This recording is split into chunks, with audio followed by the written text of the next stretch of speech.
Inside Story Uganda, real source of political updates. And they actually on the payroll. Is it now coming to pass? Well, payroll is your addition, but this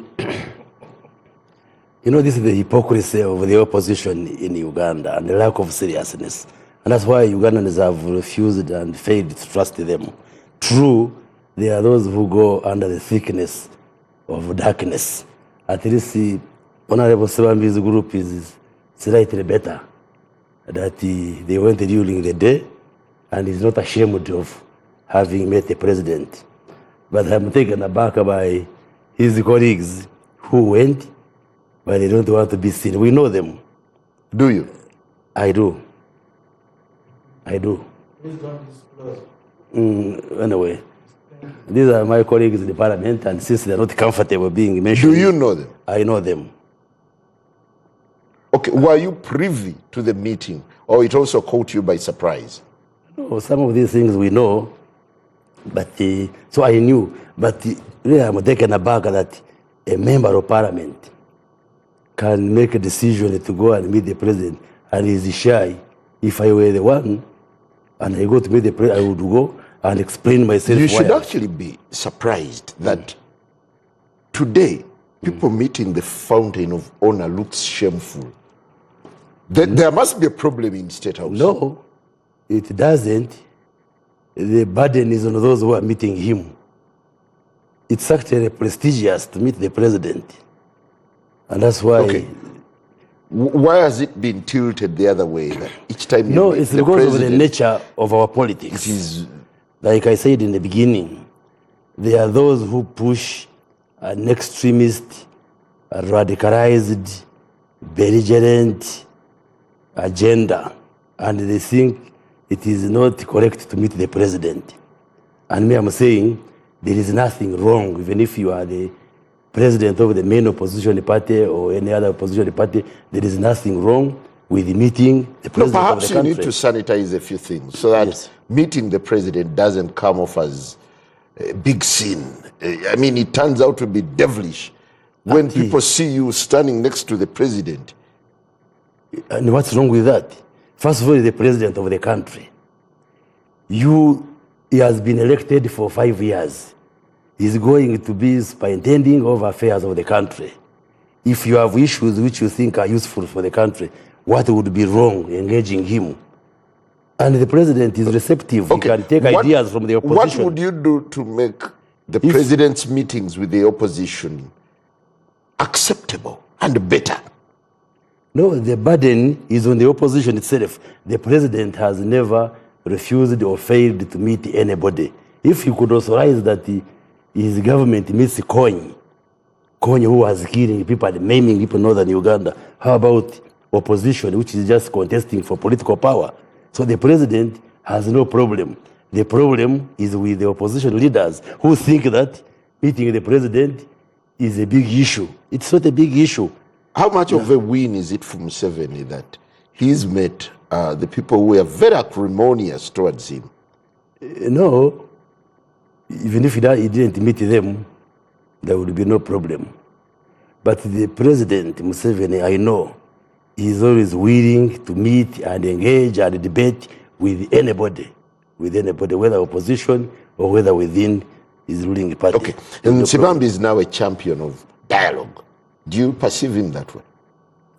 Well, he has taken an initiative, which to me is positive. He should not be looked at in a bad light. And the others can join him.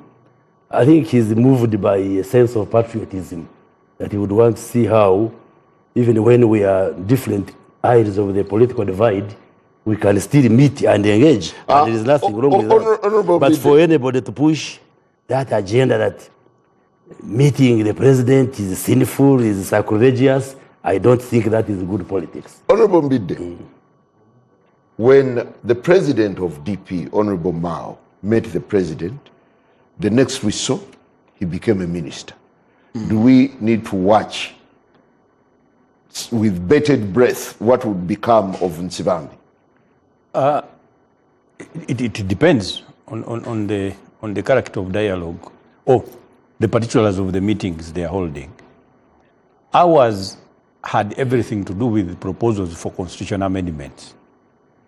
And the president was appointed to lead that process as a minister for Justice and Constitutional Affairs and under the agreement. So what will be the aftermath of the meetings that are being held by Honorable Nsibambi shall also follow the particulars of the discussions they are holding. Would you join his crusade? Which crusade? For me, what I feel is that the time now to begin holding joint meetings between you and ourselves is now. Because I think we seem to be having an average consensus at the IDEM that we need to talk. Really, there is a meeting of minds that the president also needs to be given a different direction of issues. That he should not wait for us to defeat him because we have failed. He should also listen to minority opinions, and because we have them, and he needs to give them consideration. Okay, when you look at that picture, the president met losers. It's okay because there is a reason why they lost. If part of the reason is what should be under discussion, why not? No, if, for does example, it suggest to you that these were disgruntled people who needed attention? The president of the Republic of Uganda, in a process where he appoints the person that counts votes and he declares the winner and he's on the ballot paper, in my opinion, it is foolhardy to expect him to have lost. So for me, I cannot measure the character of superiority and the superiority of opinion of a person in terms of how many votes he has got. Yeah, but ordinarily it would be a meeting of equals if it was to be anything meaningful. Simon, there is no equality generated by the ballot box. There is no magic there. Even if you have been elected when you are a fool, you are an elected fool. There is no magic that the ballot box will give you. Because we know the character and the quality of our voters. There is a low relative political maturity of the masses. They can choose to elect from among themselves. That doesn't make that person of superior quality. So for me, that is not a measure. The measure must be the quality of discussions. Exactly. That is what we must look at, because that is what will create a Uganda that is good for us and for those yet unborn. Has Nsibambi completed or ticked all your boxes on the questions surrounding the meeting? No. For example, I don't know. He has not given us the issues they discussed. Any issues that were for discussion. Prisoners, releasing of political prisoners. That is one of them, but that cannot be a national strategy. I know there must be a national strategy geared towards refusal or estoppel at weaponizing the national justice system. For me, that is the matter that should be discussed. But as far as we're concerned, Yes. Okay. political prisoners, that nomenclature is for the opposition. Yeah. We have Now, you can imagine, that's now where That's dialogue what should even be the buttressed. president said. block Yes. the law. He said he has no political prisoners. Yes. He So has who are you young- bargaining for? Young men, Who broke criminals the law. who are misguided. No, that's what he said. And he says he's concerned about those ones. But hardcore criminals and radicalists, those ones must face the courts of law. Actually, in all these discussions we had, there are members who have to face the courts of law. I need to hear this again. There are no political prisoners. Yeah, Yes, there are that's no what he says. He prisoners. says, Do you agree, Councillor Muse? No, they are there. and if you look at our There are people who proposal, Do you concur that there are no political prisoners? no, our proposal here and later talks of political prisoners, and for him he said it must be clarified. The list of people we are handling must be a list of people who are misguided and are before the courts of law. So Misguided he said, and they- he said So then he doesn't have powers to pardon them. that's what does he said, that I have no powers to pardon people who have not confessed and got Who haven't been convicted or who have not gone through a pre-bargaining process. So by that one So explanation, now what we are going through now is to talk to these people. That you see, you have been here for 4 years. Maybe you are innocent. But is there a process where you can go and be pardoned under a legal process. Honorable Sirambi, you were a lawyer. Do you think you're taking the right course legally? You see, we have to appreciate one thing. I don't know who talked about the Hamas-Israel discussions and debate about releasing prisoners. There are people who were taken hostage, innocent as they are. They are not supposed to be under captivity. But the discussions have gone on, and you see hostages released, including bodies. So where you have a dilemma, and which you must face really and appreciate, you have an elected president who has the backing of the army, who controls virtually, in quotes, the judiciary. To the extent we discuss something I don't want to talk about, of our president. Lawyers were orphans, but he's in exile. So you have to appreciate that you have an elected government and a strong mind, which is militaristic. What do you have to do? What is the way forward? These people are now taking the issues of releasing prisoners to European Parliament. But you have a window of somebody who is in control and in charge with 72%, whatever the result, saying, let us talk and release these people. As a lawyer, now you are you acting with prudence you are insisting in becoming a broker of some sort? You see, the law also has eyes, not just technical eyes. Technically, these people have failed for the past 4 years, even to get bail, which is a constitutional right. Now you have the person in charge and control of these innocent minds saying, can we talk and pardon them and also rehabilitate them with a fund? And then for you say, under the law, the burden of proof is 99%. They are not even taken to court. Okay, who has instructed you to represent them before the I don't need to get specific technical instructions. I'm a member of parliament. I'm an elected leader. I'm a citizen of Uganda, 60 years old, and I see people suffering on technicalities. That would be stupid. Really. So you've ditched the law. You've now thrown the law by the wayside. This evening, yesterday I think, the Lord Mayor said, I have no instructions technically. He who has instruction, what have you done for the past 4 years to have these people released? Or even appearing in court? Then the leader of opposition gets a group of members of parliament to throw or reverse the process by saying, technically, they have to go through this process. You're talking to illiterates who are voiceless, who have no funds to even hire Mr. Musisi here. But Mr. Musisi would appear, I don't want to say postulate, would appear representing people who are oppressed. And you have the oppressor, in quotes, saying, now, can we talk and have this boy? Say, no, under the law, section is this. The guy cannot even say ABC.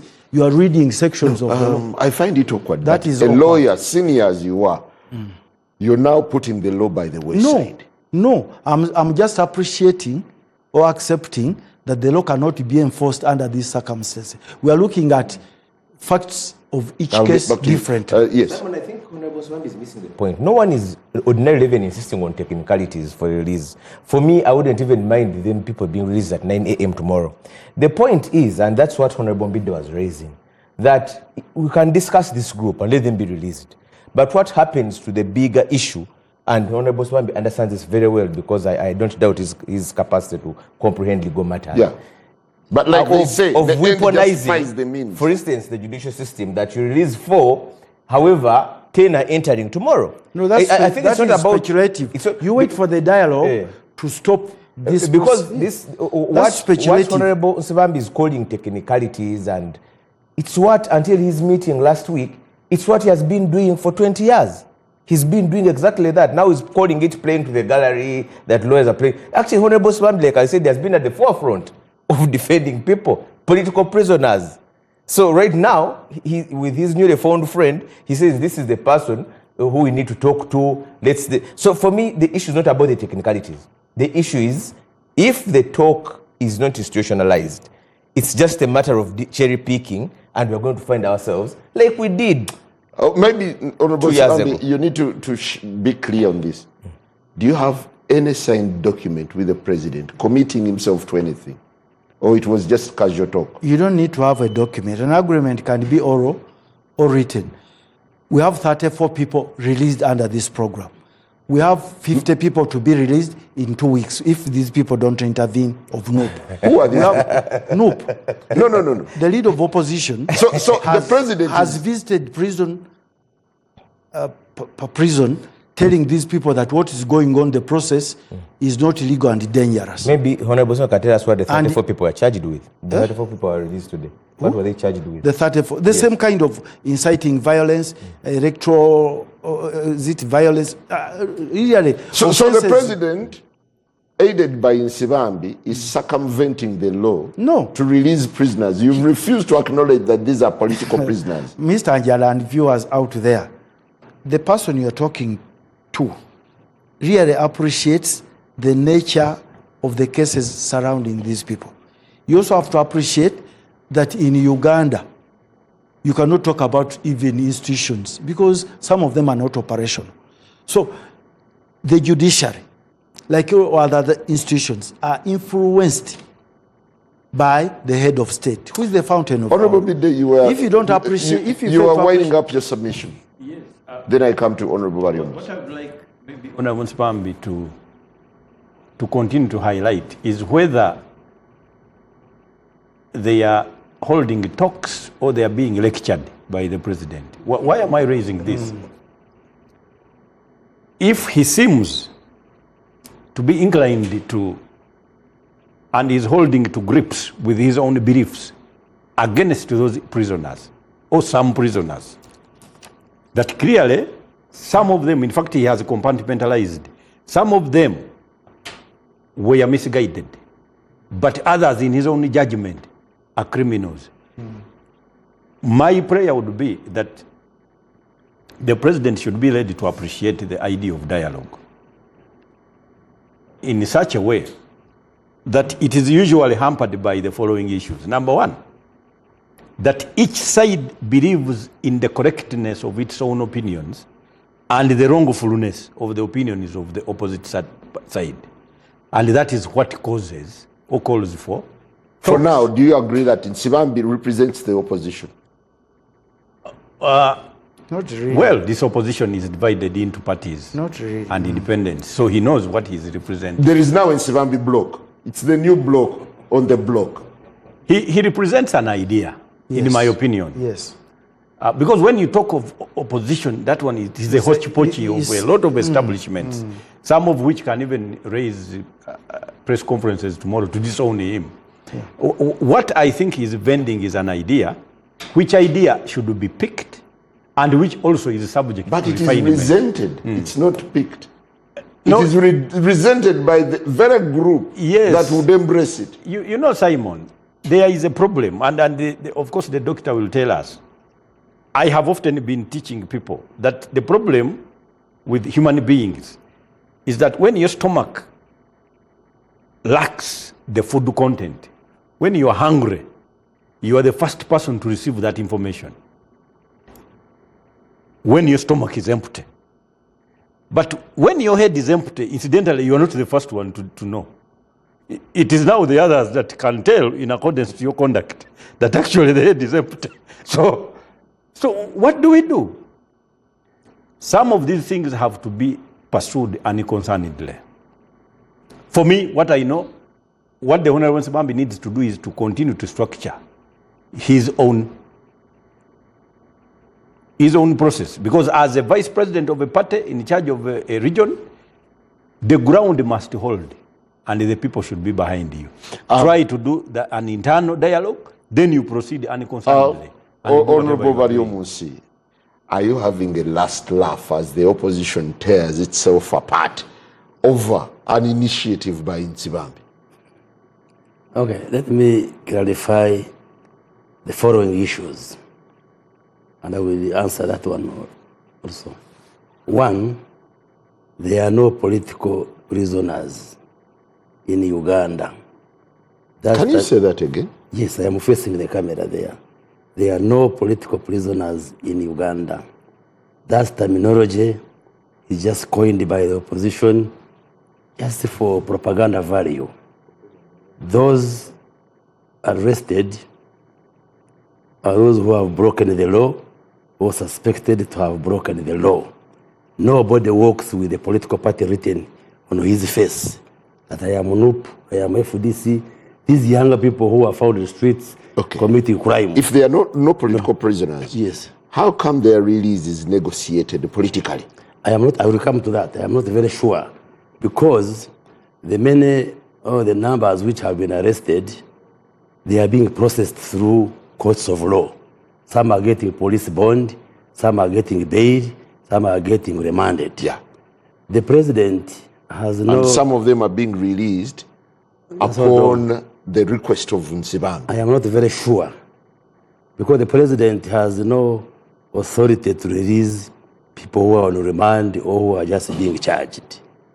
It could have been a coincidence that the Honorable Nsibambi met the president at the same time there was a court process in PG and the people were released. So he's being opportunistic. Because it is not correct to say that the president instructs judicial officers to make decisions. Courts of law, the judicial officers make their own independent decisions. The president doesn't get a call and doesn't get a phone and call Chief Justice, principal judge, or the judges that decide. So you're dismissing his stance that he's the one who negotiated their release. Well, I'm saying I'm not sure. I am not sure, but it could have been just a coincidence that they met. They could have discussed the case of those people who are in prison, but at the same time, by coincidence, something happens in PG. Well, I'm not Can you explain the irony? Yes. That people who are deemed to be political prisoners, their release is negotiated by the state, or rather by the different players with the president. The proposal to release these prisoners was not from the president or the state. We are seeking and talking to the prisoners who have acknowledged that whatever they did was wrong. How can they get out through the legal process? And the president said, I cannot interfere with a legal process of prosecution. However, as president, I can only pardon people who have been convicted, or the state, not the president, the state through the DPP can release those people through a process called pre-bargaining, where they also have to acknowledge their deeds. So basically, it's not the president calling and influencing the process. It's us who suggested and said, how can it be done? And they said, I have no problem. Was this a negotiated release, or it wasn't? Which one now? The MPG group. Yeah, the MPG group. We talked to the prisoners who negotiated. We negotiated on their behalf with the DPP. You negotiated? Which is illegal. Pre-bargaining. That's illegal. It has nothing to do with the state clandestine release. As I get back to Honorable Bariumus, you negotiated as who? As who? That's the point. Technically, I agree that I was not the lawyer in charge. And that's what has been raised by NUP and Lord Mayor Lukwago. But technicalities alone will not alleviate the problem. So we talked through parents. The parents talked to their kids, and the kids went before the court, the legal process. Who is in Nsibambi now? No, it's not Nsibambi alone. It is a group. That group, the formation of about 100 people, we all went out. Others are even high, but that's not the point. Okay. So I think what I wanted to end with, this process may appear to be legal and technical, but at the same time, it's also moral. Okay, fine. Please go, proceed. So that's the clarification I wanted to make, that the president does not just call judicial officers. No, he has not even called them at all. That's all done. So I just wanted to clarify that. But he is saying they negotiated with the DPP, and which is okay. Pre-bargaining, that is provided for. Now, the issue of dialogue, the president has just been elected with 71%. 72. Okay, close to 72%. We have got a convincing majority in parliament, as well as local governments, if you check. We're just remaining with the LC ones, and I'm sure we shall sweep the elections So there is no crisis, and we are not under pressure on our side as government, as NRM, to say we are dying for dialogue. I think the ball is in the court of the opposition, whereas NRM is receptive, is open to engage with anybody, including the opposition. I think the onus is on the opposition. If they would want to engage the government is ready and willing to go into an engagement. But you don't see any need for dialogue? Well, there's no crisis? There's no crisis. We are not under pressure to dialogue with anybody. We have been given a term of 5 years, which we are going to start implementing. But by giving him 70%. So what is the crisis? The crisis. But we are open to engagement with everybody because all of us are Ugandans. And Uganda is big enough to accommodate all of us. So the opposition, if they would want to engage with the president, with the government, no problem. But I think the biggest task the opposition has in Uganda is to put their house in order, even before you think of dialogue.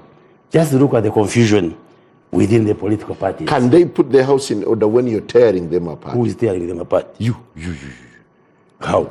You're busy doing secret meetings with Nsibambi and the group. They're not secret, but Nsibambi is here telling you I met the president. He's not hiding like Chaguranyi. He's here. It cannot be secret. When he posed with the picture with the president, he's here explaining to the public how can that be secret. You imagine the threat from President Museveni where he said the opposition will be no more by 2020. Yes, now it is incumbent upon the opposition to make sure that they are there. But you look at what is happening within the parties. Which one should I start with? The opposition. NRM is not opposition. Yeah, start with NRM. It's not opposition. NRM is okay. Let me start with we saw you at Kololo. Let me start with we saw you at Kololo. Let me start with we are discussing opposition. You can have a day for NRM, we shall cover discussion. Let's start with FDC. Honorable Zibatokota is a party. It's a party. It starts with vibrancy, very strong in the parliament. We're engaging with it. They start unifighting. They chase away General Mugisha Muntu, saying he's a more. The way you are now pointing fingers at Honorable Zibatokota because he met the president. General Mugisha Muntu goes away, forms a party. That definitely weakened the FDC. Now, fast forward, they start to make accusations that the power, Patrick Amuriat and Nandara have received money from government, from the president. They can't adduce evidence. They just make that rhetoric, create a narrative. Now, instead of sitting and harmonizing within the party, they break away from another party, PFF. But it's dead on arrival. That greatly weakens FDC. Do you blame all those on NRM or just internal weaknesses? Fueled by? No. Okay. Just internal weaknesses. Then you go to NUP. You start the poor people power, very virulent, very belligerent. Yes, they get some reasonable support coming to parliament. But what happens in the 5 years? What would you credit NUP for? Did it mobilize the country to get more support? No. Instead, internal fights. They started with Impuga, a very illustrious leader of opposition. They bring him down. And the other members, Segona and the others. So has that one strengthened the NUP? No, it is now much weaker than how it was. So really, you blame all those on NRM. Let's take a very... let me finish. Those are internal weaknesses. So the opposition, even before you think of dialogue with NRM and the government, I think you have a lot of work to do within the parties. Strengthen your parties, have cohesion, address issues of internal democracy and so forth, and then you can think of even engaging with the government. Well, we'll take a very short break, and when we return, we'll be asking, can dialogue ever suffice in a country with Honorable Bariomus and the likes pouring scorn on what the opposition, the new opposition, we gather there is a formation underway. The real opposition. The real. To you, that's the real. Is it true you're creating a formation? We are creating a formation or a platform, I should say, of different stakeholders, the media, academia, elders, political parties, to engage government and President Museveni Weren't for a you national sincere? dialogue. Because we've gathered you on a special mission to weaken the leading national inter-platform. You sure? Yes. It is impossible because from the onset, I was part of People Power, where we got now NUP as a party.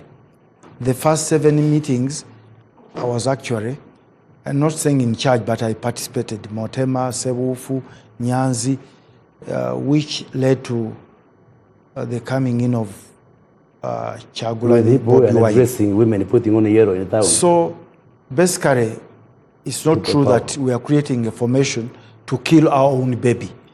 But we're now acknowledging the fact that you have an elected government, gazetted and declared for the next 5 years. Yeah. How do we move on?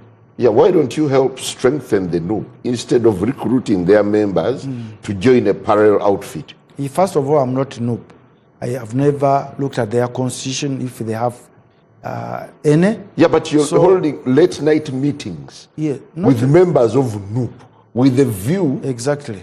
With the Ugandans, citizens who are actually have no voice in NUP.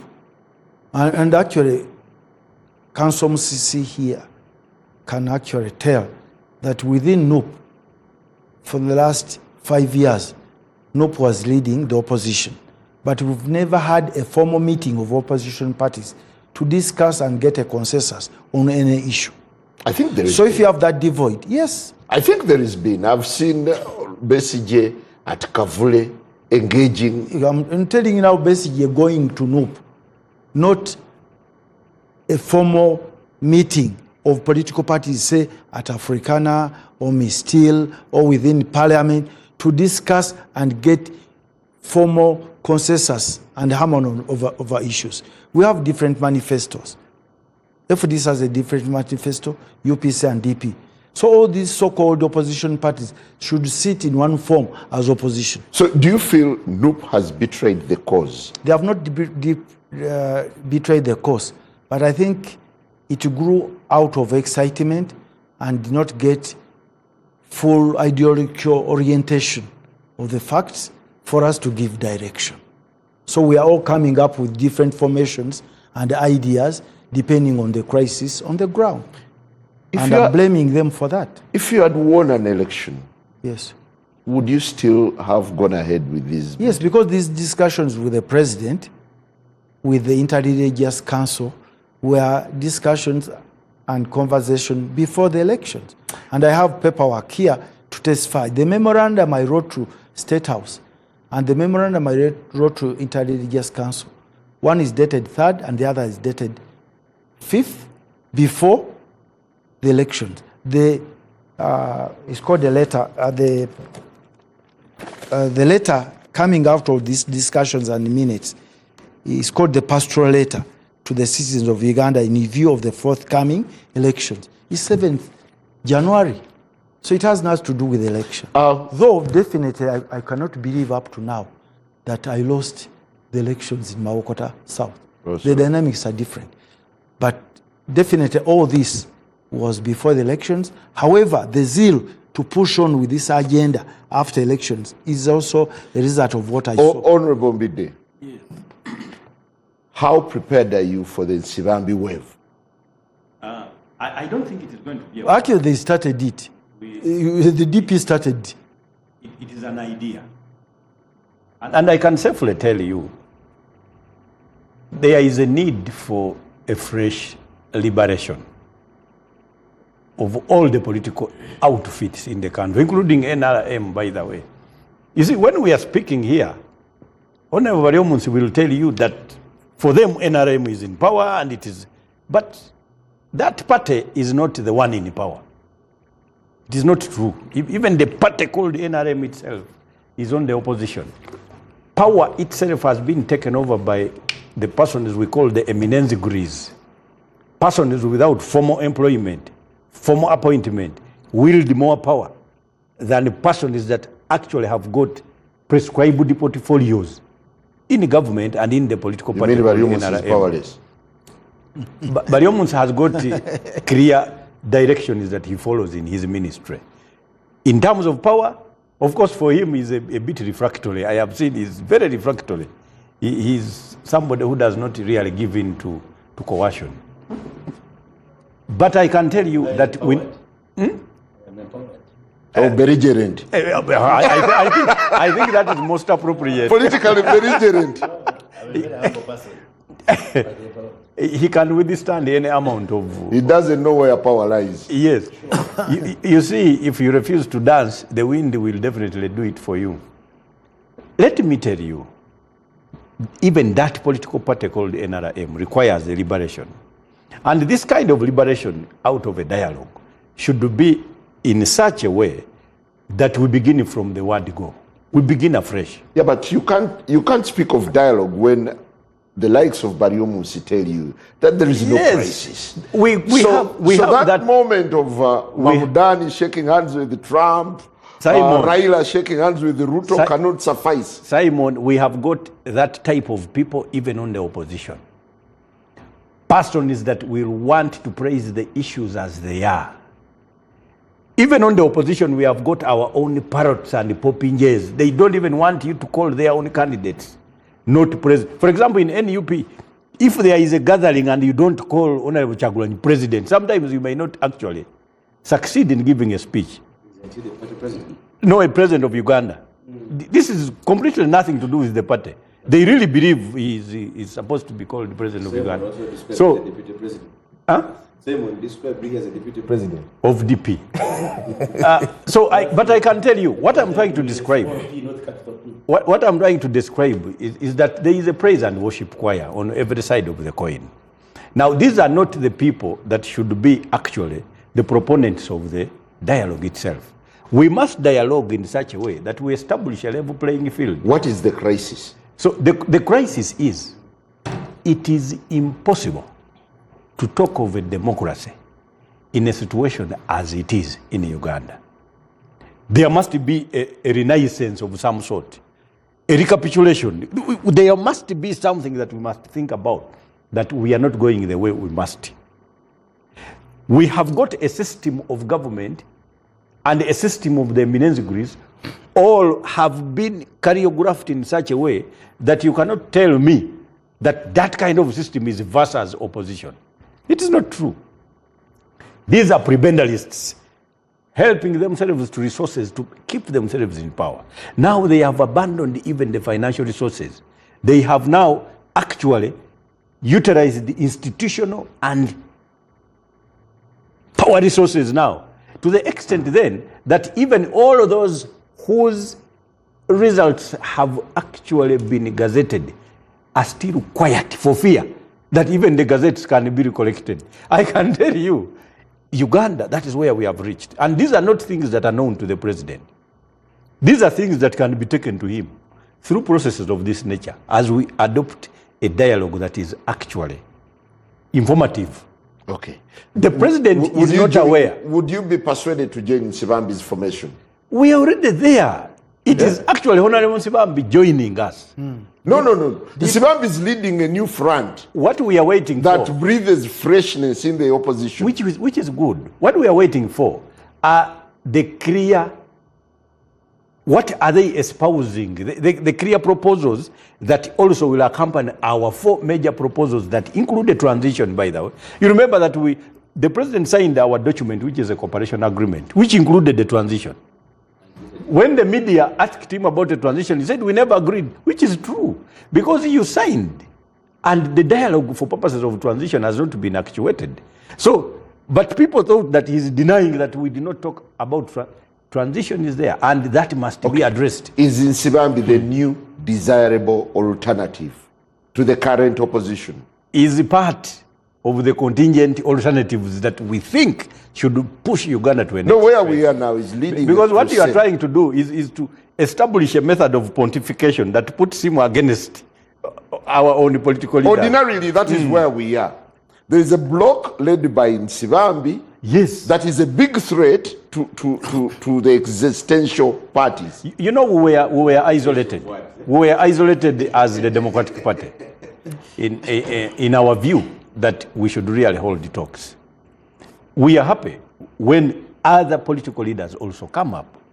Our role as the Democratic Party that actually did it first is to also now begin to give pieces of advice ex cathedra. With the amount of knowledge that we have been there, please, the correct path is that one, but the methods are these, and these are the hurdles that we shall have to jump. Isn't it quite ironical that an institution like DP failed, but in Sibambi is already making successes? He's making inroads. No, I don't think we failed. Honorable Sibambi has equally not failed. None of us has succeeded.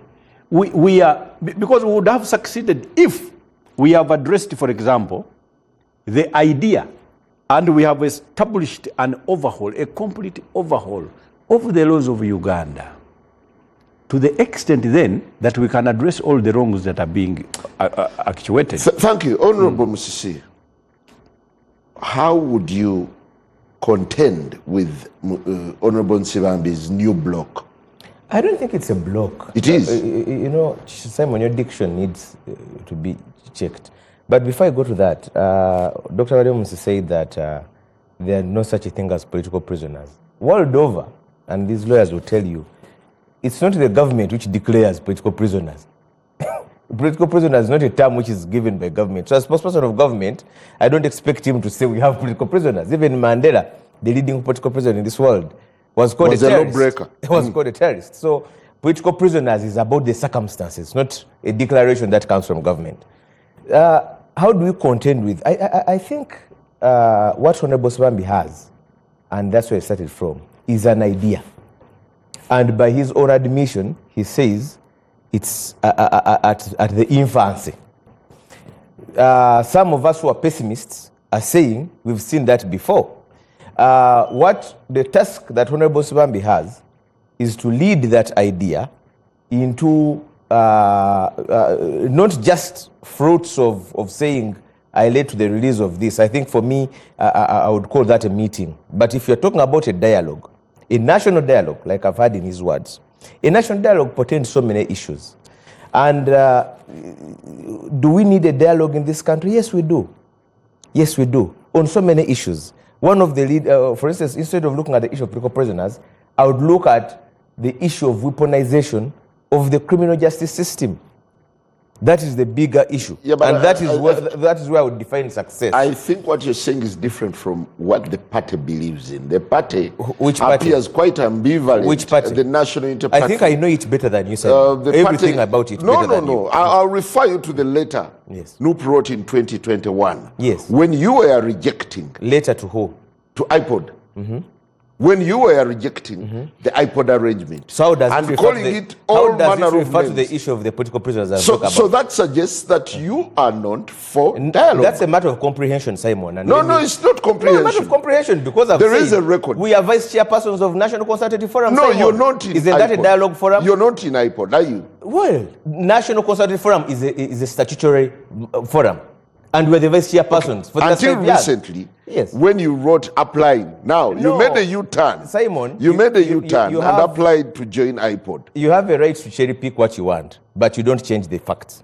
Facts are that NCF is a statutory forum.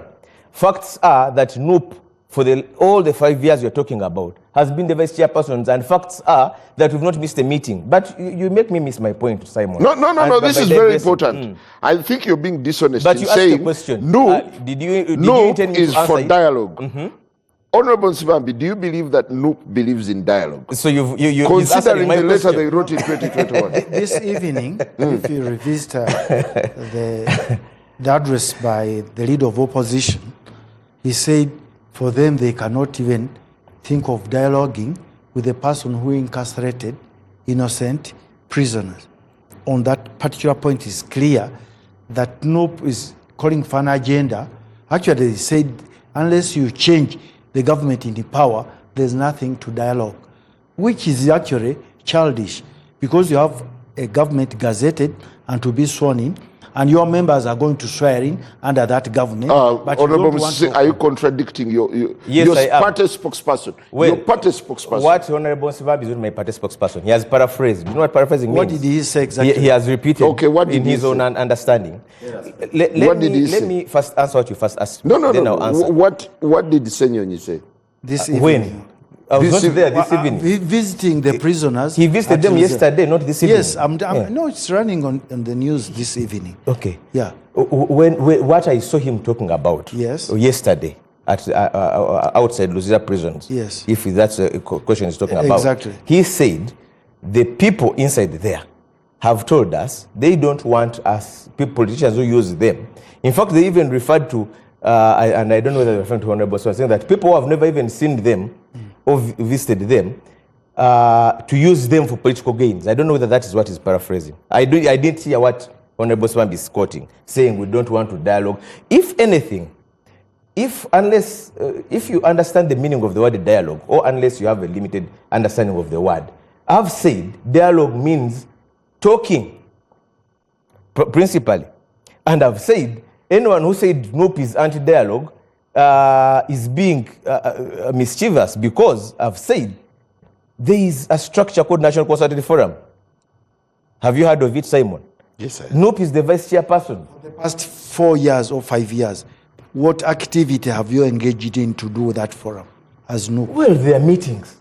NUP is the vice chairperson. Meetings. And it has not missed a meeting, like one you attended in State House. Of course, some of them don't have pictures. The point is, the duty, and Honorable Mbide earlier said that when DP was starting something akin to this, they wrote what they wanted. He referred to some of the wish list they had, which included having constitutional amendments. I would have loved to know what has stopped it 4 years down the road. Why I haven't had, because I remember the issue of the constitutional amendment or constitutional review was one of the key things. What has stopped it? What has stopped the issues of transition taking place? So what I said earlier, that the rhetoric that we've had it before.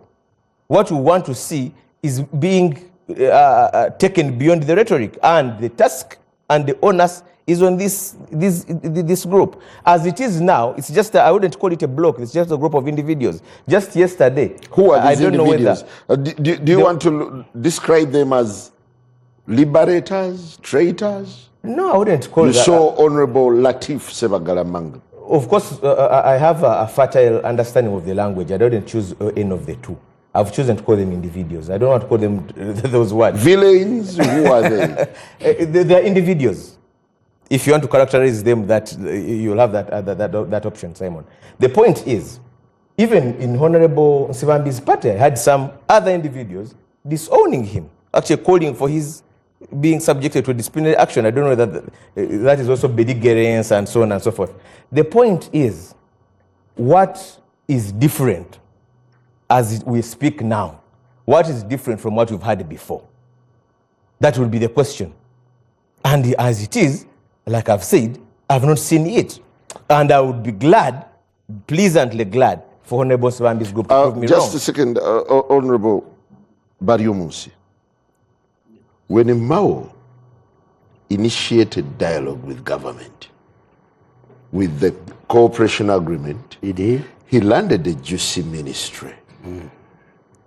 Could Nsibambi be one of the people you're looking at to be rewarded handsomely? Should actually say it, so that my mother prepares the goat for you. Honorable Nsibambi be the next Minister of National Guidance.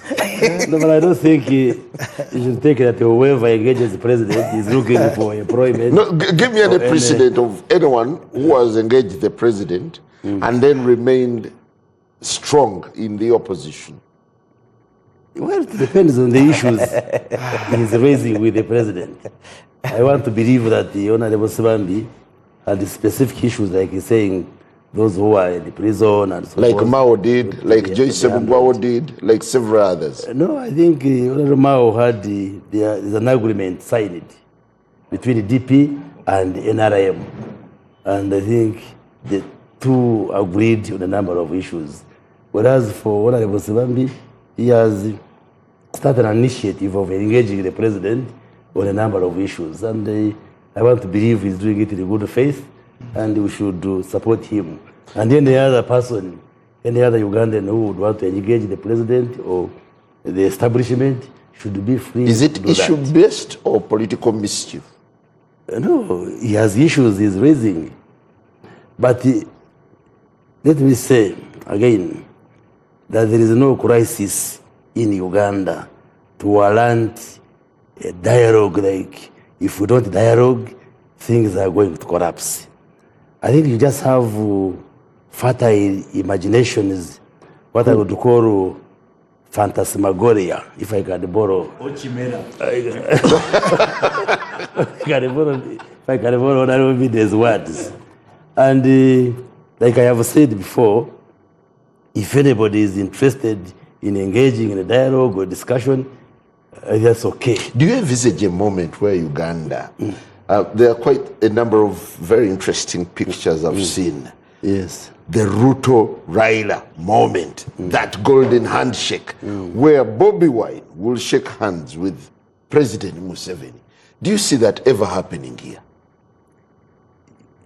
In the current circumstances, a man who, after elections, goes into hiding, I don't think Bobi Wine would be willing. But if Bobi Wine came out and wanted to meet the president, I'm sure President Museveni would be very happy and willing to shake hands with him. But given the nature of our politics, Bobi Wine would not do it.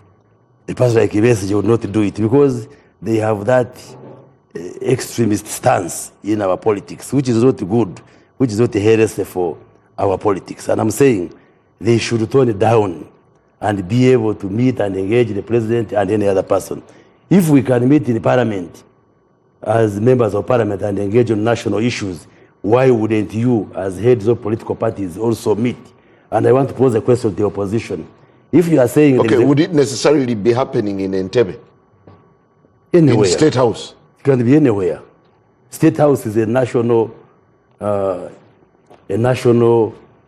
house for all of us. Are you eager to see President Museveni shaking hands with Robert Kyagulanyi? Well, I have no problem with it. And any other political actor. It would be good for this country. What would it mean? It would be good for this country. Okay, what would it, how significant would it be? Well, it would be good for this country that so the that president can freely and comfortably engage with the opposition. But you know that the problem in this country is not President Museveni, it is Kyagulanyi and the opposition who fear to reach the president. You can see how they are now blackmailing Honorable Sibambi simply because he met the president. What would be wrong with the leader of opposition, say Honorable Kyagulanyi, going and meeting with the president in the State House? What would be wrong? But he fears because you have... I'd love to roll out, my producer would roll out some of the pictures of the historic moments where leaders, hitherto rivals, are shaking hands. And I'm going to ask, you are saying there is a crisis and so forth. So in the opposition, you're going to boycott parliament and district councils. If you are saying there is a crisis, there must be dialogue, things can't move unless, are you going to boycott the governance structures where you've been elected to perform your duties? Mr. Museveni went to the bush, there was parliament. Yeah. See that moment? There was parliament and there was an opposition in parliament. See those moments. Can Uganda ever attain such a moment? Is it possible? Honorable Bide. I am going to restrict my answer to generally the shaking of hands between Raila and Ruto. And then obviously we can also begin to think of Raila and Uhuru. You see, when those two are shaking hands, those are two leaders of free parties. They are two leaders of free politics in the country. They are leaders shaking hands because what was left is for them to unite their people. But the people were united and the people were actually belonging in their own parties. What we have in Uganda requires certain stages. Today, if Chagulan just went and started shaking hands with President Museveni, I think it wouldn't make sense. There are stages that we need to go through. Nsibambi has started. Yes, and these are the best stages we can look at. Because, for example, these are not going to be shaking hands. Those are not hands between equals. There could be hands where actually one is in prison and the other one is outside, but shaking hands from a window or a ventilator. For me, that one wouldn't make political sense. So they must be free persons, free people, with opinions that can both be used to run a government. Not within the context of free politics. He's free in terms of a Ugandan. No, he's not free. He's not at home. That one, for me, I do not have information to the extent on his own volition. that is not at home, not by choice. That one I do not have. Oh, it is being protected. But you see, even the president is surrounded by the army and the military. Do you have meat at your home? No. Yes, I have. The other one is the You've called them Honorable Musisi. to protect you. Let me explain this thing, because you see, I have seen it flying all over. There is a price of being a big person. You must be protected. The president, wherever he goes, With that garrison. it does not matter. You must be protected, because there are opportunistic elements anywhere and everywhere that can injure you at the cost of the state. No, So I think So you want to call that protection? You're a lawyer. for There me, is a court order. until I find a court order for, Saying that his home is not a prison, it's not a gazetted place of confinement. In fact, in 2021, it took a court order to send people away from his home. yes, but I don't know whether it has now been violated as a court or order. whether it has Because been you see, gazetted protection, there cannot be any court order that is issued against protection. Because protection is a constitutional matter. These people would even go and burn the house. And Councillor, But he has been there with people before. They are not When bad you have- things. Is Chagulanyi a missing person? No, he's not a missing person. Missing person is a defined hiding under the person. law. Yeah. So not a I think the country needs to be serious on this matter. And for me, I take exception to beginning to explain the conduct of one person whose material reason is for a decision to leave the country or to be in the country, not at home, is unknown to any. If the party comes out and gives us material knowledge and information on the particulars of where he is and why, I would discuss it here. But I am unaware. Thank you. So in my opinion, Simon, there is a freedom that must be a precursor to shaking hands between leaders. Honorable Nsibambi, is the country on the road to a Raila Ruto moment? I don't think so. Viewers, we are in a multi-party dispensation. And this has given a feeling of leaders in this country, specifically political leaders, to believe that this country belongs to political parties. And that is wrong. The formation of parties here are basically sectarian. They are underfunded, so we don't have institutions to lead this kind of agenda. But ordinary Ugandans and citizens at large, you have a duty and a responsibility to handle the politics of this country, whether you belong to a specific party or formation or not. So the initiative we are undertaking is not exactly to do with the parties. It's an appreciation of the fact that parties have failed. Just look at the leadership, with all due respect. I'm not talking about Musisi here. Most of the leaders, specifically in Central here, in my opinion, maybe they are not the best representation or reflection of the minds and will of the people. Now what do we have to do?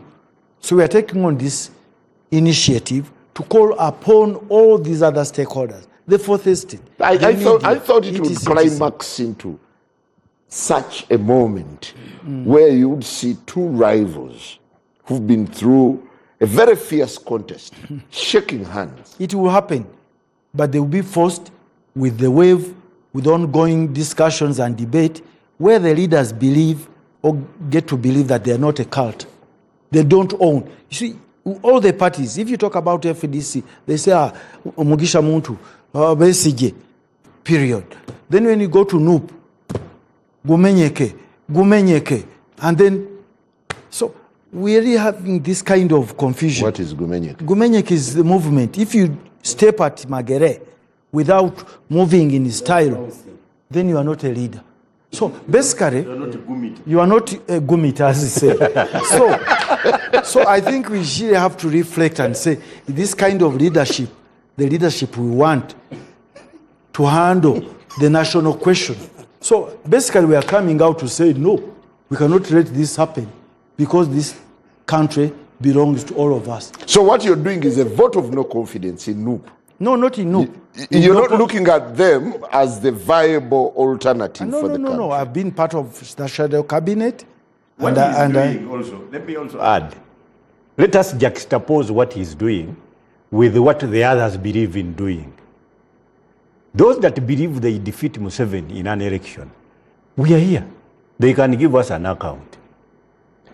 Those that believe we can dialogue and have a framework capable of introducing a democracy and freedoms, we are here. Can you give us an account of the cooperation framework? No. How far you've gone? How many years? No, for me, I can give 4 years? I can give, For how many years have we had elections? I can give an Since account. 1995? Honorable 20. I can give an account on Yes. behalf. Yes. In the parliament, Honorable Mao presented. While others continue to cheer him. Well, more questions continue to linger. Could this be a political game changer? And is this spelling tough times for the weak opposition? Could actually Nsibambi be now filling the void in the opposition and causing, or rather creating a new avenue where politicians will sit down to speak? Could this be a new dawn in national politics? Well, joining me tonight is Honorable Chris Baryomunsi, Minister for Information and National Guidance. He's also had a fair share of media limelight. We won't go there. He's been in the spotlight, of course, for reasons you wouldn't love to discuss tonight. For the right reasons. Where we are now, I think you lost the battle.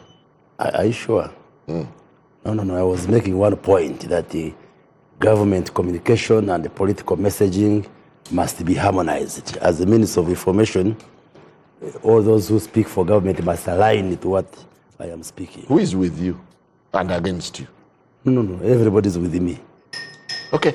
Honorable George Musisi, Council, MP-elect for Kira Municipality. Honorable Yusuf Nsibambi, the man in the storm. And Honorable Fred Mukasa Mbide, Deputy President, the Democratic Party, joining us tonight. A very good evening and welcome aboard. Honorable, can I still identify you as a member of the opposition, the FDC, given the sense of suspicion and resentment that you've suffered from your colleagues? Yeah, Mr. Anjala and viewers, good evening. I'm the Deputy President, FDC Central. I'm still on the FDC ticket as a member of Parliament. Yeah, but I'm also the whip of FDC in Parliament. So I'm still... Your FDC. party seems to portray you as a disgrace after going against what you would call their norm. Not exactly. The party is concerned about my meeting the president. It could be a disciplinary matter or maybe a misunderstanding.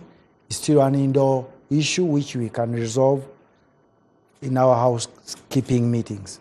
But I'm still a member of FDC until otherwise dismissed or suspended by the party organs. Are you ready to pay the price? For what now? For what the party seems to feel was inappropriate. No, the party has not come up with a position yet. None of the... Yeah, but they disowned you. No. The party president in a presser talked about not knowing about this meeting. But the other party organs and official communication officers, like the Secretary General, who is doing the day-to-day management of the affairs of FDC, who is aware of all these meetings. So maybe there's some bit of misinformation which we have to clarify at the appropriate time within our party. How much would you need to explain to the country that this wasn't personal, but it was in national interest? Yeah, I would definitely explain. That's why I'm here. This is a very big media house. At the end of our discussion and conversation, I'm sure that small misunderstanding will be clarified. It's 1 week down the road since you met the president. Yes. Is there anything to register or to master that we can say, these are the low-hanging fruits we've gotten so far? Exactly. Now, yesterday at Mpigi Court, 34 people, young men and women, were released. As we talk now, I have a list of 50 people, including prominent NOP members who are arrested. They will be released within 2 weeks, if it is the wish of the party and the families. Then 2 weeks thereafter, we expect to have another 70 people released all over Uganda. And then, even before March or end of April, we'll have most of the prisoners, you call them political, the state is saying the criminals will be released again under an arrangement. And I believe at that moment, these people have been in incarceration for the last 4 years. Their families are suffering. I can cite one example which Council here knows. Yasin Kauma, the driver of the president of NOP, Bobby Wine, the family or the kids are not going to school. They are immediate neighbor in Buyaya Mpigi district, at Buyaya Mpigi district. So that gives here a hope that we can sit down and talk and we have results from the state. So now as we speak, you look at President Museveni as a magnanimous person, right? Yeah, I never interacted with him personally in the past. I've been an activist. I've been one of the activists in Defiance. But when we talked, I've met the president, even before even these pictures came out, 2 times last year, and then this year again 2 times. On 3rd, that's when we hatched this deal of inviting other stakeholders to talk to the president about a range of issues, but specifically about the incarcerated youth. And when you talk to him, you find him a different person, really. I'm 60 years old. I've been involved in politics. I've been involved with politicians. But whatever he says, the next day he goes ahead to implement. And there's a great think tank, which maybe we are lacking, either out of lack of resources. So throughout the think tank and the interaction and conversation, he listens, he consults, and would even call you. He even one time called me at 6:30 twice and said, "Oh, why are you sleeping? Do you think you can manage state issues when you sleep beyond 6:30? And I could not believe this from a head of state and fountain of honor. You know, in all these other parties and our interactions, when one is appointed or elected as a leader, he becomes a cult or a king. Of heart. A change of heart. What a change of heart. It's so not, you didn't know the man you were it's fighting? normal. I didn't know. I didn't know for sure. I thought he was a head of state, so dictatorial, tyrannic. But when he said, I have no problem with these young men, actually he's even promising to put up a fund. Either he was saying who is going to run it, most people are not clear, to rehabilitate them and then ensure that you have hubs, skilling hubs to avoid redundancy and confusion within our politics. Then all these other issues going to the dialogue, that small meeting maybe will not handle. So the Nsibambi magic is working, right? So he suggested that we should have a bigger range of stakeholders, including religious leaders, to arbitrate. Thank you. Let me bring in Council George. Council, as a member of the opposition, are you in this dilemma on whether to feel thankful to Nsibambi that, courtesy of his bold move to meet the president, the prisoners, political prisoners, are going to be released? They have already, you have 34 people released from Mpigi Court. Thanks to Nsibambi. My Mpigi, yes. Not in Nsibambi, but I think both ways, the other side of the aisle, the state, and us who are coming from the opposition. Well, good evening to the viewers and to the panelists here. For starters, I should mention that Honorable Nsibambi is well within his rights to meet whoever he wants to meet. Secondly, for people who are in prison for political reasons, or prisoners of conscience, or who we call political prisoners, the Eddie Mutweze, Dr. Besigye's, and so on, don't deserve to be in prison. So both at a personal level and at an institutional level, we've always demanded for their release, even if they are released by the devil, even if Satan opened the gates of Luzira and Chitaria tomorrow, I'll be the first person to celebrate, because they don't deserve to be in prison in the first place. Whether this... You ought to be thankful to Nsibambi. Well, like I said, whether we are thankful or not, that is a story for another day. The question, though, we don't have a problem with anyone meeting Mr. Museveni, General Museveni, for whatever reason. The circumstances surrounding the meeting are what we have a problem with, because whereas, like I've mentioned, Honorable Nsibambi is well within his rights, he has tried to blackmail a number of people in the course.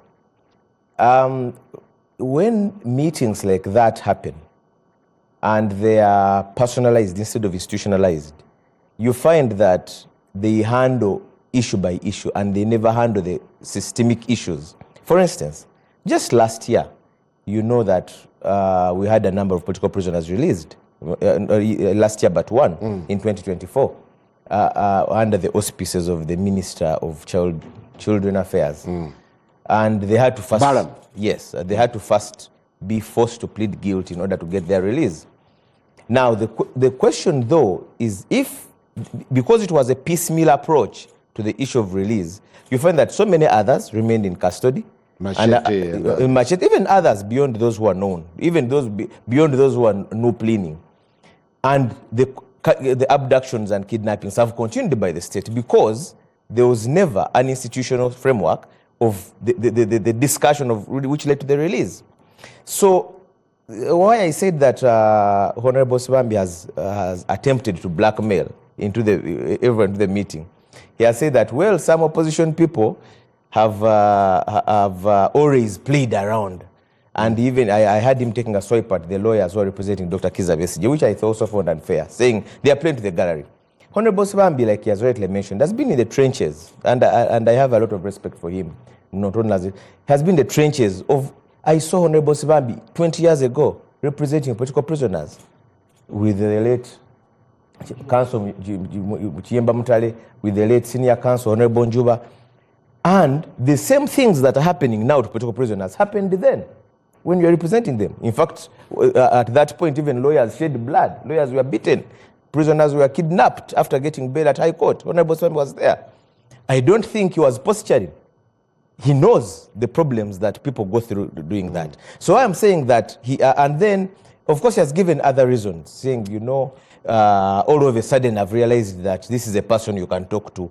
And we've had that rhetoric every time, especially we've come out of an election. We had it in 2011, we had it in 2016, we had it in 2021, and Honorable Nsibambi is spearheading it. Of course, it's good. And like I've said, it's good to release. Those people don't deserve to be in prison. And it's good to go for an emotive issue, like issues of political prisoners and so on and so forth. However, the fundamental issues will remain because the talks or what that have led to the release are not institutionalized. The political prisoners... Would you again appreciate the fact that because Nsibambi swallowed the bullet and went to meet the president, what had initially proven to be very complex has now been resolved in a matter of hours. The prisoners are out. So talking works, doesn't it? And I'm saying talking works especially if it's formalized, if it's institutionalized, because and we continue to demand for the release of all those prisoners. And we are happy that any person who doesn't deserve to be in prison is out. No, however, the intricacies can be for another day. What you must appreciate does talking. What happens if they are releasing 2 and they are taking 4 inside? what happens? That's the point I'm making. That if the talking is not institutionalized and it's at an individual level, because that's where we were 2 years ago. That's where we were in 2016. And then at the end of the day, we find that we're in the same circle of going around circles. Honorable Mario Musi, what's your take on the storm that is brewing over Nsibambi's meeting with President Museveni? Well, first of all, the problem we have in Uganda, we have elements in the opposition who are part of a disloyal opposition, where you have a president. The president is the president for everybody. There should be no issue that somebody has met a president. You see, there are political parties like NUP and maybe FDC, when it started in its radicalized form, whose ideological agenda is like to spew hatred against President Museveni, hatred against NRM. You don't see much in terms of ideology, but rather just a radicalized message against President Yoweri Museveni. If you recall, words like Ajawogenda, Tajakurayira, Tovaremese, that kind of rhetoric. Magere Muntebe. Tugene Ntebe Muntebe, that kind of rhetoric. So, for them, they have pushed an agenda that you can't meet the president.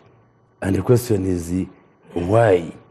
You can see like Dr. Kizza Besigye, since he came out to vie for the presidency, I think it was only on 2 occasions in Mbale when the president went to church and Besigye was there and Besigye moved out. And then one time when we were in Namugongo for Mother's Day, where the president moved to greet him. And other than that, maybe the presidential debates. Other than that, he has avoided meeting the president. The same with Chagulanyi. He has avoided the iPod because he knows the iPod the president attends, so he avoids it. And I don't think that is a hygienic process. If we are to build democracy, then we should be able to meet and interact.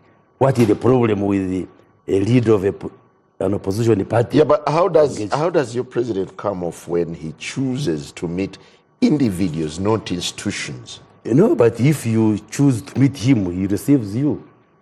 If you make an appointment, even you, if you request to meet the president, he will not say, come with your parents, come with your family. He will meet you the way you have requested. So if Honorable Nsibambi and his friends said, we want to meet you, did you want the president to say, you call everybody in opposition to come? Nsibambi, did you request to meet the president or the president invited you? I requested to meet the president. Why after losing? Twice through, no, way before. I said I met him twice last year, actually thrice. I met him secretly. Twice. Secret about what now? No, when you were meeting him then it was secret, right? No, it was not secret, though that didn't come out publicly. But I met him thrice. No, it was not even a private meeting because I'm an elected leader and the chief whip of a party. And my party knew, at least the Secretary General knew. So at that it was... So you joined the list of politicians who secretly meet President Museveni in the night? I don't know, it was not at night actually. The first time I met him, it was actually before lunch at Entebbe, then twice at Nakasero in broad daylight. Actually at Nakasero I met Biaruhanga, I met a lady called Sebagala Mariam, within a delegation from Bukedeya, a full Costa. Then at State House I also met him. I met very many people. It was not in secret. So, that's what I'm saying. What is wrong with an opposition leader meeting a president? Yeah, but completely nothing. If we can meet in the parliament and we are on the NRM side and they are on the opposition side and we engage on national issues, what is wrong Does it buff for you that meetings with the president have been vulgarized to be interpreted as a moment of eating? Whoever goes to State House turns out to be an eater. Does Nsibambi look fatter than he was before I went to see the president. He's the same size. So there are those, you can't stop people from talking. People will talk. But meeting the president doesn't necessarily mean you are looking for money or for any handout. You can meet him and engage on matters, democracy, matters political. Honorable Mbinde, Yes. I know DP was at the forefront at one time when you said it's time for us now to engage the president. Do you applaud Nsibambi's meeting with the president? I have very scant information about Honorable Nsibambi's meeting. I am reading much of it from the media. We have not had occasion to share. What I can say is that I find it consensus among us all right-thinking members of society that there should be dialogue. We are just coming from an aftermath of an election, which ought to have been the other alternative in which we would have removed the president. The results are known, and it looks like in terms of the country, we are trapped in what they call a skyland Kalibutis, which is part of the Greek mythology. You see, they had... I have to go to Google. No. Ask Mr. Google.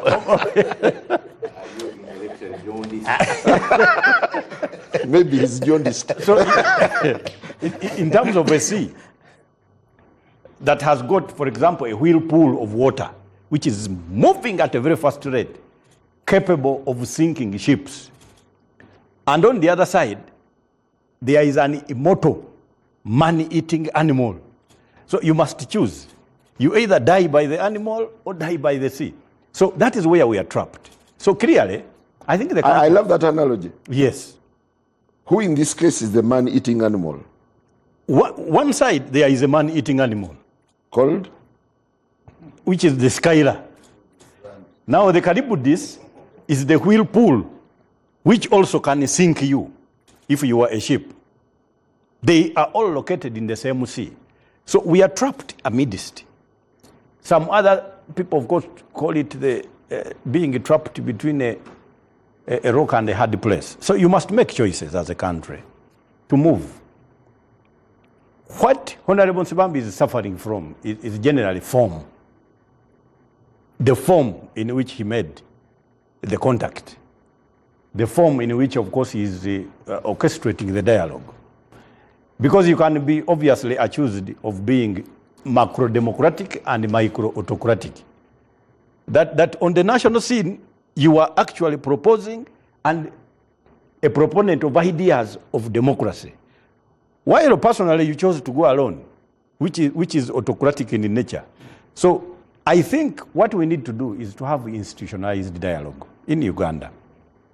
It must be institutionalized because you are running a risk of, for example, freeing prisoners than addressing the objective reasons that, first of all, made it a logical necessity for them to be imprisoned. They must not have been in prison in the first place. If there was misconduct on the part of the prisoners, we must also dig. What was the objective reason that made it a logical necessity for those fellows to act in such a way that the appropriate place of abode should be prison? Now, if you don't address those, one writer, I think one of the books that we read, Darkness at Noon by Arthur Koestler, wrote that this is a diseased century. I have diagnosed the disease, that the situation is now fossilized. We have diagnosed the disease and its causes with microscopic exactness. But wherever we have applied the healing knife, a new sore appears. We may run a risk of having proponents for dialogue every after effects of an election. Now, the dialogue that is not structured is not qualitative. Why are you quick to call this a dialogue? Huh? I mean, does For the me, I have a meeting feeling- between Nsibambi pass for a dialogue of any sort? I thought a dialogue is more structured. Exactly. That is what I intend to have. The meetings, because in Uganda, because Honorable Nsibambi is incidentally my teacher. In Uganda, we went multi-party on majorly two major fronts. The first front was that of a choice by the people to go multi-party. Then there was a choice by the international community to pressurize African countries under the Africa Action Plan to go multi-party. So clearly, what Honorable Nsibambi now needs to do is to do the needful. If you must entertain a proposal that is first of all incongruous to the population, it is not clear. This is not something that is known to many. In Uganda, it can result, in Kenya, when they were debating broad-based, others called it bread-based, because they never understood it. So it can be misunderstood if you do not choreograph it in such a way. So how much explanation does he have to do? Or has he fallen in the same trap that you suffered? No. When you had a cooperation agreement with President? He needs to begin to restart the dialogue, now beginning with his own political parties. You begin with dialogue at home before you definitely now export it elsewhere. Otherwise, you will now be pulled back and forth in such a way that, first of all, it will become a new... Do you look at Nsibambi for now as someone who was the leader of a new dawn of politics that could define post-elections and this term for President Museveni? Of course, the characters have to be equally studied. You need to study President Museveni if you want to go as a person before him. He's, first of all, a very patient character. I think one of the major tools that he uses is patience. When President Museveni sees a snake, he cannot kill it. He will appoint a committee on snakes. So for him, that is how he operates. Now, if you are to confront President Museveni, I think you must be, for all intents and purposes, first of all, qualitative, ideological, and structure must ensue. If you go as an individual, obviously he will answer all your questions in the positive. He will free prisoners without telling you why they were imprisoned. Now, if the process of imprisonment was irregular, and the process of freedom is equally irregular, then we are now following a pendulum movement in history, swinging from absolutism to democracy, from democracy back to absolute dictatorship. That means we shall now be booking new entrants into prison, and obviously then having them freed, like what Comrade Musi has said. So what we need to do, first of all, let us study the character of the president himself. Then study our own characters. Sit, dialogue, and take a framework that is capable of being discussed before him. Do you agree that Nsibambi is now leading the narrative for dialogue? That narrative he's leading, I agree. Dialogue as a must should take place in Uganda. As to whether he must move it as a moving swan song on his own lips, now that is something that he will make a choice for. Do you feel relieved as DP that finally someone else is joining what you started? Yes, indeed. Indeed we feel. Because we think, you have seen the election and how it has and clearly, because you see, elections in countries where people are dissatisfied and disgruntled at a mechanism in which they have been held, it acts as what we call a casus belli. It usually acts as a cause for war. In Uganda, it isn't. But there is dissatisfaction in terms of how it has been held. Uganda is not running an autocracy. It is not running a dictatorship. And we have been telling people, but they don't choose to understand. That is why we have been waiting for the international community to act, and they will never act. They know we are not running a dictatorship in Uganda. What is being run is something technically choreographed to first of all look like a democracy, while at the same time it maintains properties of an autocracy. It is called the dictablanda. And I have been telling people where dicta comes from dictatorship and blanda is soft. So you are allowed to hold periodic elections. But the quality of the elections itself is almost a selection. And it keeps government moving. They allow you freedoms. They are not stifled. but they are restrained a bit. You are allowed to have airwaves, but not beyond Kampala during elections. And I can tell you, this passes for a democracy outside Uganda, and it doesn't here. Thank you. So you need dialogue. Mr. Simon, as I conclude, we need dialogue. As we begin with our own dialogue on the opposition, while President Museveni also administers dialogue with his soul, then with his political establishment, so that the meeting of minds then can deliver Uganda to a Honorable better future. Sibambi, another issue that has stirred the waters is your mentioning of NUP members who you went with, yet you're not willing to disclose who they are. Aren't you blackmailing the party? Yeah, first of all, viewers, I just want to do one small clarification emanating from what my two learned friends said about our meeting the president. In the first place, I'll start with Honorable Mbide here. DP has been involved in talks with the government without actual involvement of other parties in the opposition, and it was okay. Honorable Mbide here is was a member of parliament of Yala, East African Legislative Assembly. Just a day before the elections, we had a position as opposition to seek for more seats. But he came out on a DP recommendation and ticket without the actual involvement and consensus of other people, which was in order because there was some bit of impasse. And he did a very good job at the East African community because there was that bit of talking and debate and a conversation with the sitting government. It is not an acknowledgement of defeat or conceding defeat, but studying what they call political reality on the ground for the country to move on. Because there would have been sort of an impasse within the assembly, which is East Africa, and that was in order. So if another member who is a politician and a citizen comes up with an idea to meet the president, not involving other parties, then it becomes a problem. Because there's this general feeling in Uganda that political formations and ideas must come from a set of individuals, 5, to manage the affairs of the country, even as opposition.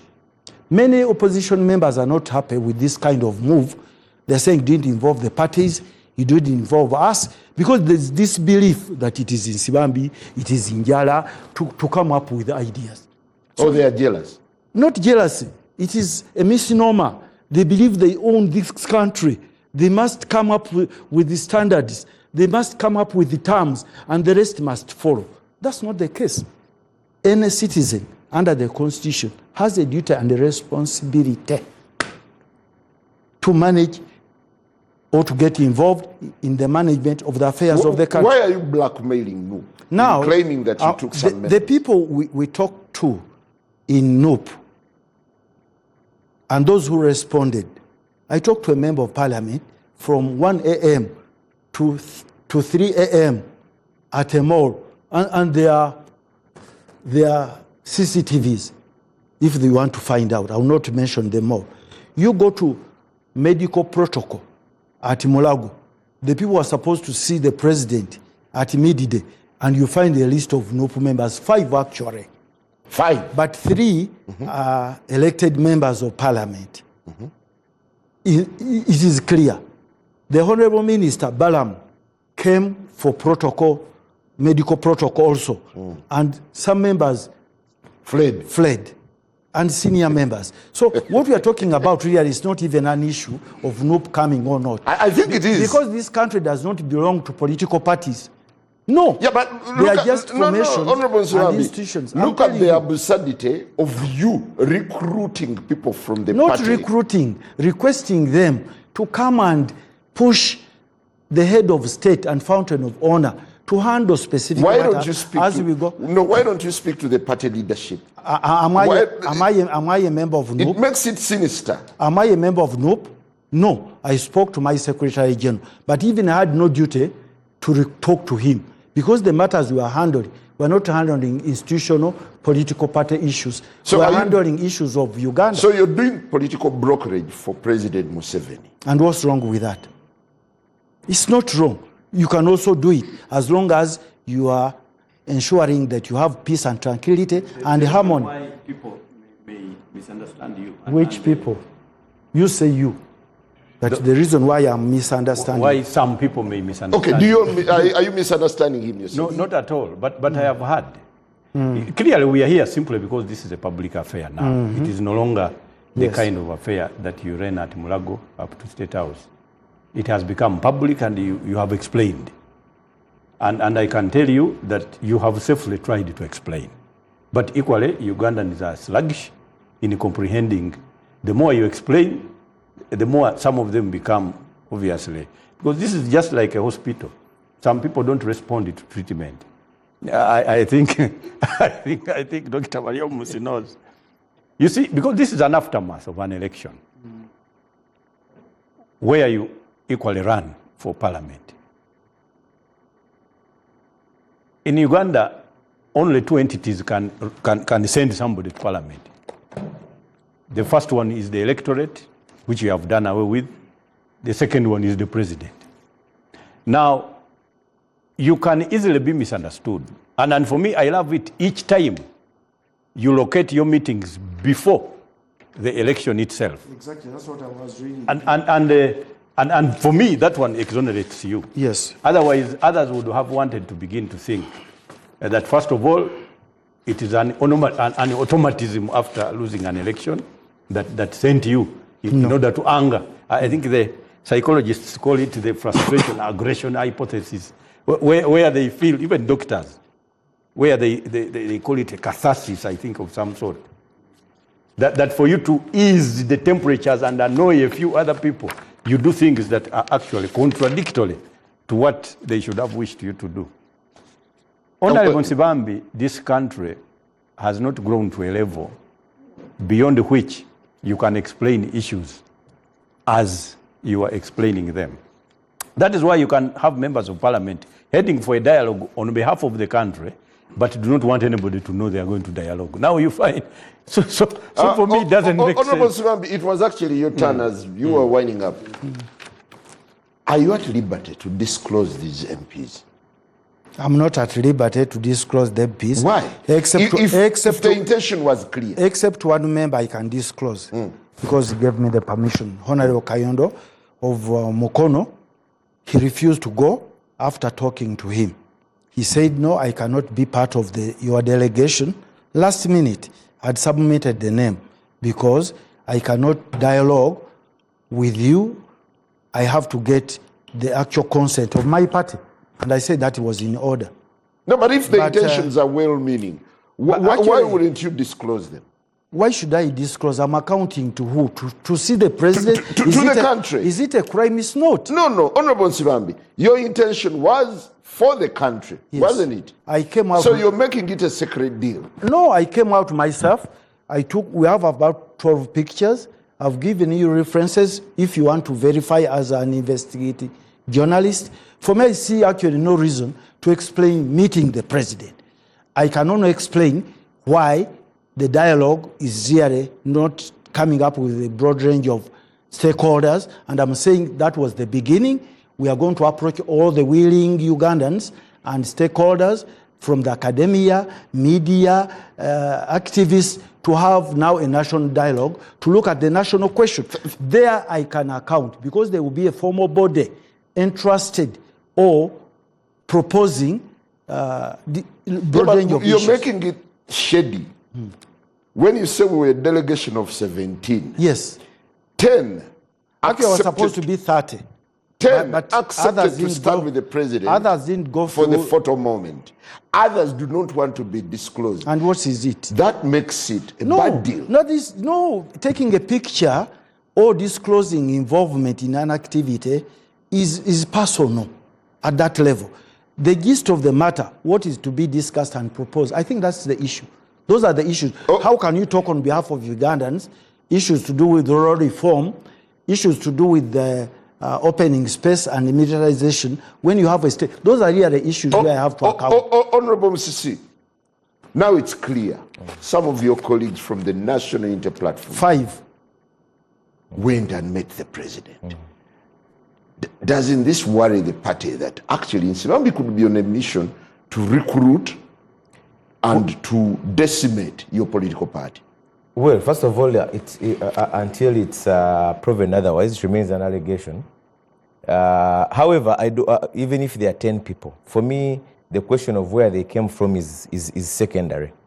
The primary issue, because of course, even in the 11th Parliament, we've had NUP members like Honorable Kagabo who crossed to NRM. So for me, it's secondary. The question still would remain, even if it's whoever person, irrespective of the party, even if they came from UPC, even if they came from NUP.